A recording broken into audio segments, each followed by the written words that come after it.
to support the platform just in case anything like this happens again, you can do it by way of PayPal, Patreon, Cash App, and also by the Anchor.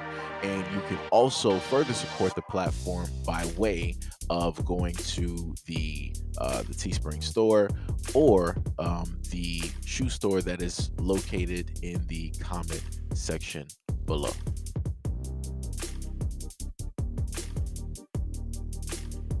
A man has been arrested and accused of numerous sexual assault charges involving multiple women and girls, and authorities are looking for more potential victims. The Maricopa County Special Victims Unit announced the arrest of 30-year-old Jess Rodriguez Wednesday. Back in July of 2022, MCSOSVU detectives interviewed a female victim of an unrelated crime when she reported she was sexually assaulted 2 years prior by a male named Jesse Rodriguez. In late December 2022, the victim provided more details about the suspect, which helped SVU detectives search all available databases. This led them to identify the involved man as Jess Rodriguez, which led to the discovery of his involvement or connection to other sexual assaults, MCSO said. At this point, SVU detectives met with other law enforcement agencies in the valley known to have similar sexual assault allegations against Rodriguez. The cases included a 15-year-old victim who stated she had met the suspect on social media in 2019, and he had used same or similar words that he used with the other victims just prior to sexually assaulting her. A 19-year-old female who stated that her friend had met the suspect on social media, and he used same or similar words that he used with the other victims prior to sexually assaulting her. Several NCMEC cyber tips were also connected to the suspect by way of his known emails,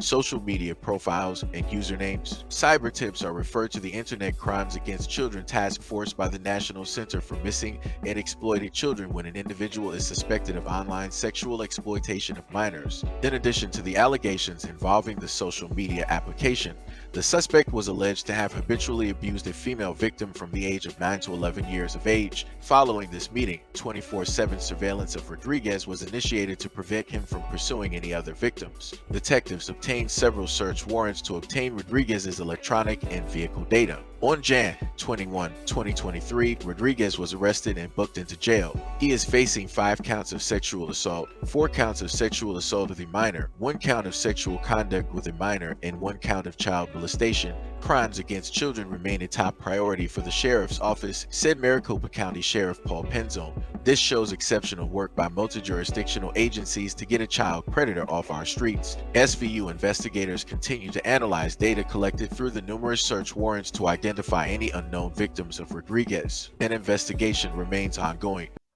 So, I'm going to ask the same question that I've always asked. Where are the men, the brothers, the uncles, the grandfathers?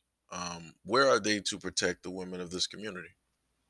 How is it that they are allowing men like this to go out here in public and do these types of things to maybe a relative, a friend, a coworker, a stranger? How? So you mean to tell me that these women have been talking about this for quite a bit of time on social media? And I've covered stories just like this before where women will start a almost in a sense like a Facebook page. They'll start a thread and they'll put the information directly out there. They'll put the picture of the person. They'll put text messages.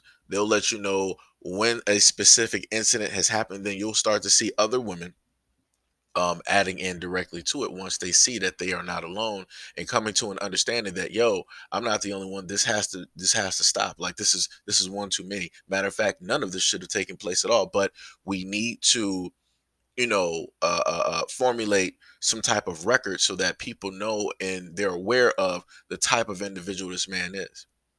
And women were doing this. And I'm pretty sure that the police were aware, but they were like, well, we don't really have anything. There's nothing on file. So there's nothing we can do about it. As of this moment in time, it's just hearsay. And proof of what I'm talking about is the fact that within the article, police stated that they knew about the things that were taking place. They worked with other agencies who had the intelligence about this, but people didn't act on it. They needed more. So now you got a slew of women, including a young girl who ended up being assaulted by this man. And this is what I mean to a lot of people when I tell a lot of people that The police realistically don't care. They're in a sense almost like a last resort. And this is why a lot of women need to go out here and learn self-defense. This is why a lot of women need to go out here and get their license to carry. This is why a lot of women out here need to specifically teach their young girls on the types of men to look out for. Because because women date certain types of guys. A lot of women have experiences with certain types of red flags. It didn't really go anywhere, but it's a red flag that's there. And that red flag could potentially lead to something else that could lead to something else that could pretty much lead to you not being here.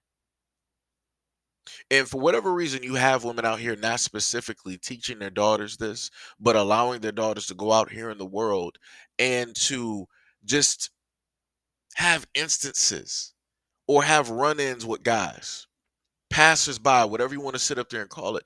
It's 1,000% ridiculous. We need more women out here to have these conversations. We need more women out here to speak about the things that have taken place so that those examples won't have to be the examples of another young girl, of another young woman, of another woman. Like I said, these things should not happen at all. They shouldn't be enabled at all. How it is that he was able to continuously still do these things is beyond me. But I can tell you one thing, if at any moment in time any of these women had some type of defense in order to stave off an attack, we would be talking about a very different story at this moment in time. There's going to be a day and time somewhere in the future where women will start to get the message and they will start acting directly on these things. And during that standpoint, it's in a sense going to set a precedence, and you're going to have, more than likely some type of pushback from, a variety of things. And when that day comes, if I'm here or not, the main thing that I'm going to tell people is that it didn't have to make it to this point.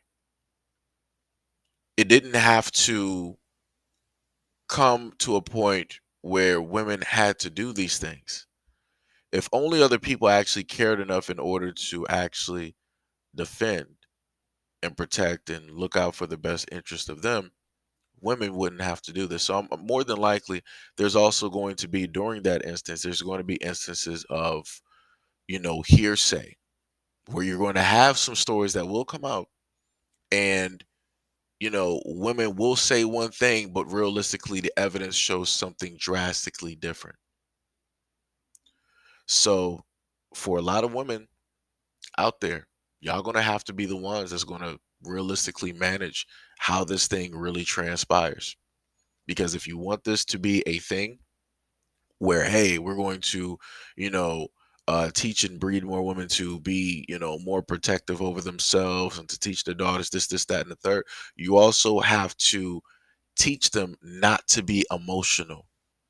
Don't use this due to the fact of, a guy who is not interested, or a guy that's breaking up with you, or a guy that's cheated on you multiple times, or a guy that called you directly out of your name.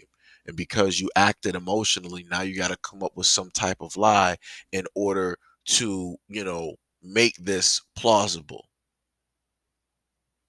Like I said, there's going to be a lot of things that will transpire, and you will more than likely have some trials that are going to take place. So, like I said, it's up to the woman at the end of the day to make sure to monitor the situation and to make sure, um, that a lot of the women and the young women out here understand the type of power that they wield and the responsibility that comes with that, and how you have to, be as logical as possible before you make a life altering decision. But again, beyond all of that, my point still stands. None of this would ever have to happen. It wouldn't have to turn to this if you had more men in these communities to protect their granddaughters, their daughters, their nieces, and just in general, the women and the young girls in their communities.